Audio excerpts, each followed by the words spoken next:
Hi hello ಎಲ್ಲರಿಗೂ ನಮಸ್ಕಾರ. ಇವತ್ತು ನಮ್ಮ ಡ್ಯಾನ್ಸ್ ಕ್ಲಾಸ್ ಕಡೆಯಿಂದ ಪ್ರೋಗ್ರಾಮ್ಗೆ ಕರ್ಕೊಂಡೋಗಿದ್ರು ರಾಮ ಮಂದಿರ ಟೆಂಪಲ್.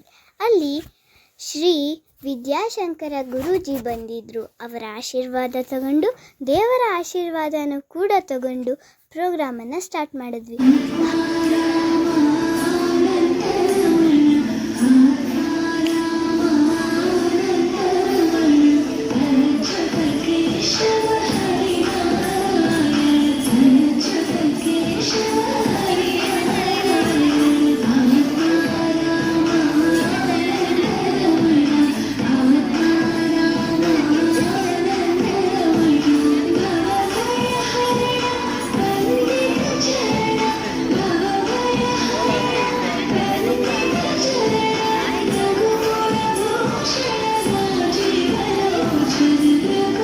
ಕೊನೆಗೆ ನಮಗೆ ಸರ್ಟಿಫಿಕೇಟ್ ಕೊಟ್ಟರು. ಆಮೇಲೆ ನಿಮ್ಗೆ ಈ ವಿಡಿಯೋ ಇಷ್ಟ ಆಗಿಲ್ಲ ಲೈಕ್ ಮಾಡಿ, ಸಬ್ಸ್ಕ್ರೈಬ್ ಮಾಡಿ, ಕಮೆಂಟ್ ಮಾಡಿ.